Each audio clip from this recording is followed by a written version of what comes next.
விருச்சிக ராசிக்கு மார்கழி மாதம், அதாவது டிசம்பர் மாதம் விருச்சிக ராசிக்கு இது நடந்தே தீரும்.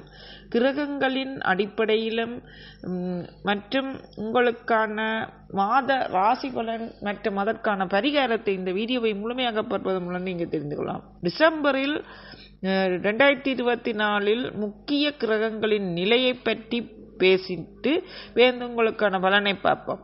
ராகுவின் நிலை சாதகமாக உள்ளது. குரு 7வது வீட்டிலும் 4ஆம் வீட்டிலும் அதிபதியான சனியும் 5ஆம் வீட்டிற்கு அமைவது மீதமான சாதகமான கருதப்படலாம். கேது 12ஆம் வீட்டில் சாதகமற்ற நிலையில் காணப்படுகின்றது. சனி 5ஆம் வீட்டிற்கு அமைகின்றது. சரியோ?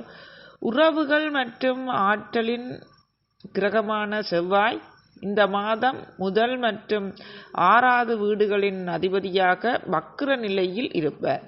இதன் காரணமாக உங்கள் தொழில் மற்றும் நிதி வாழ்க்கையில் என்னென்ன ஏற்பட போகின்றது, உங்கள் குடும்ப நிலைமை எப்படி ஏற்பட போகின்றது, இந்த கிரகங்களின் நிலைமையினால் என்பதை எல்லாம் இந்த வீடியோவை முழுமையாக பார்ப்பதன் மூலம் நீங்கள் தெரிந்து கொள்ளலாம். தொடர்ந்து இந்த வீடியோவை பார்க்கறதுக்கு முதல் இதுவரைக்கும் வீடியோவின் இருக்கிற சப்ஸ்கிரைப் பட்டன் சோப்புக்குள்ள இருக்கு, சப்ஸ்கிரைப் பட்டனை கிளிக் பண்ணி பக்கத்தில் இருக்கிற விலைக்கெல்லாம் ஓல் பட்டனை கிளிக் பண்ண மூலம் நான் போட போகின்ற அனைத்து வீடியோக்களையும் நீங்கள் பார்த்து பயன்படலாம்.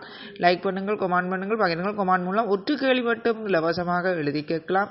தெளிவான ஒரு கேள்விக்கு பதில் கிடைக்கும். ஜாதகம் சம்பந்தமாக, பரிகாரம் சம்பந்தமாக, கைரேகை சம்பந்தமாக ஒரு கேள்வி எழுதியிருக்கேன். இது வசிரஜி கைரேகையும் ஜோதிடமும் நல்லது. வசிரஜி கைரேகையும் ஜோதிடமும் நல்ல கைரேகை சம்பந்தமாக கைரேகையுடன் ஜாதகத்தை ஒப்பிட்டும் மற்றும் மாதராசி பலன்கள், கிரகப்பேச்சு பலன்கள், வார வருடம் 2025ஆம் ஆண்டுக்கான புத்தாண்டு பலன், ஒவ்வொரு ராசிக்கும் சனி பயிற்சி பலன் மற்றும் ராசி வாழ்க்கை, ஒவ்வொரு 12 ராசிக்குமான வாழ்க்கை ரகசியம், நட்சத்திர வாழ்க்கை ரகசியம் எல்லாம் போட்டு வருகின்றன. நட்சத்திரங்கள், ஒவ்வொரு நட்சத்திரமும் கூறிய ஒரு மந்திரம் கூறினா நல்லது நடக்கும். அந்த மந்திரத்தையும் அந்த நட்சத்திர வாழ்க்கை ரகசியத்துக்குள் சொல்லுகின்றேன். நீங்கள் முழுமையாக பார்த்தீங்கன்னா தெரியும். அந்த மந்திரத்தை நீங்கள் சின்ன ஒரு மந்திரம் தான், 1-2 வரி தான். அந்த மந்திரத்தை நீங்கள் கூறுவதன் மூலம் உங்களுக்கு ஏற்படும் பிரச்சனைகள் தீரும், பிரச்சனைகள் வராமல் தடுக்கும். சரி, மற்றும் கைரேகையில் கோடீஸ்வர யோகங்கள், துரதிஷ்டங்கள், ஏன் பணம் இல்லாமல் போன்றது, உங்களுக்கு ஏன் பிரச்சனைகள், ஏன் ஏழையாக நீங்கள் இருக்கிறீங்கள், பிச்சைக்கார கைரேகையிலிருந்து கோடீஸ்வர கைரேகை, தொழில், குடும்பம், குழந்தை என்று சகலதையும் அறிந்து கொள்வதுடன் உங்கள் ஆயுள் யார் ஆயுள் ரேகை, இதய ரேகை, புத்தி ரேகை என்று சகல ரேகைகள், குறியீடுகள், நட்சத்திர புள்ளிகள் என்று உங்களோட கையில் இருக்கிற என்ன குறியீடு இருந்தாலும் பார்த்துக்கொள்ளலாம். நான் எல்லாம் போட்டிருக்குறேன். வசிரஜி கைரேகன் ஜோதிடம் சேனலில் பிளேலிஸ்ட்டில் முழுக்க வீடியோ இருக்கு, பார்க்கலாம். இல்லாட்டி வசிரஜி கைரேகன் ஜோதிடம் சேனல் வந்து யூடியூபில் சர்ச் வாரில் அடிச்சுட்டு கமெண்ட் பண்ணிட்டு சொட்டுட்டு அப்படி விட்டுட்டு இதை பற்றி அறிய வரீங்களோ அதை எழுதியும் பார்க்கலாம். தொடர்ந்து பார்ப்போம். மற்றும் முழுமையாக விரிவாக கேட்கணுமெண்டா, ஜாதகம் சம்பந்தமாக கைரேகன் சம்பந்தமாக கேட்கணும்னா முன்கூட்டியே இந்த வாட்ஸ்அப்பில் மெசேஜ் எழுதி முன்கூட்டி காசு கட்டி கேட்கவும் இலவசமாக. நான் அதில் சொல்கிறேன், ஃபோன் எடுத்தால் எடுக்கிறேன், எனக்கு நேரம் இல்லை, ஃபோன் எடுக்காங்க.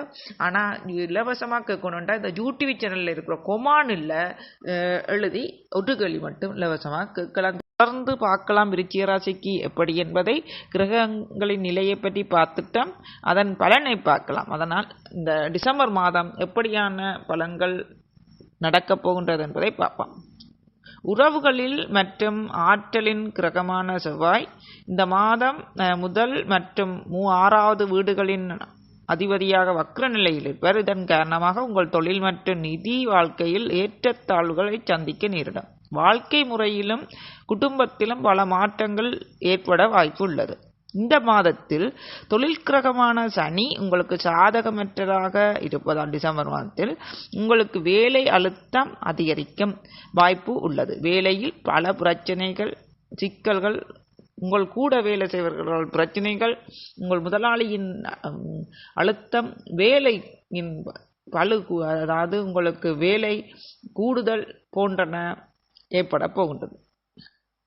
தெரியும், வேலை கூடி அதன் ரீதியாகவும் மன அழுத்தம் வேலையில் ஏற்பட போகின்றது. சனியின் நிலை உங்கள் தொழில் தொடர்பான உங்கள் பொறுமை மற்றும் புத்திசாலித்தனத்தை சோதிக்கலாம். 4ஆம் வீட்டில் உள்ள சனி உங்கள் வாழ்க்கையில் சுகமின்மையை ஏற்படுத்தும். இந்த நேரத்தில் நீங்கள் தன்னம்பிக்கை தொடர்பான தடைகளை எதிர்கொள்ள வேண்டியிருக்கும். குடும்பத்திலும் பிரச்சனைகளை தரும். ஆகவே உங்களுக்கு மன ரீதியானவும் தொழில் ரீதியாகவும் உங்களுக்கு அழுத்தத்தை சனி பகவான் கொடுக்க போகின்றார், சோதிக்க போகின்றார். நீங்கள் அந்த சோதனையை கடந்து நீங்கள் நம்பிக்கையுடன் உழைக்கவும் உங்களுக்கு வெற்றி கிடைக்கும். தன்னம்பிக்கையை மட்டும் கைவிட்டு விடாதீர்கள். சுக்கிரன் 4வது வீட்டில் இருக்கும்போது நீங்கள் குடும்ப வாழ்க்கையில் பிரச்சனைகளை சந்திக்க நேரிடும். சுக்கிரன் 4ஆம் வீட்டில் இருப்பதனால் குடும்ப வாழ்க்கையில் பிரச்சனைகளை சந்திக்க நேரிடும். சண்டை சச்சரவுகள் விரிவுகள் பிரச்சனைகளை கொடுக்கும். கேது 12ஆம் வீட்டில் அமைவதால் பொருள் நடவடிக்கைகளுக்கு பதிலாக ஆன்மீக விஷயங்களில் உங்கள் ஆர்வம் அதிகரிக்கும்.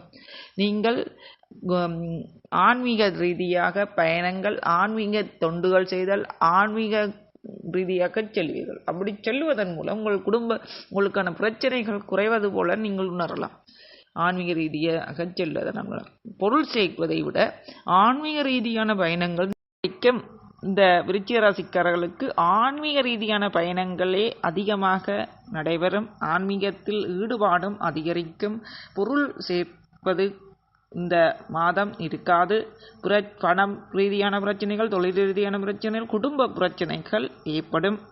கவனமாக இருக்கவும். நீங்கள் கூற வேண்டிய பரிகாரம், தினமும் 27 முறை ஓம் கனுமாதே நமக என சொல்லுங்கள். 27 முறை ஓம் கனுமாதே நமக என சொல்லுங்கள். அடுத்தது தனுசு.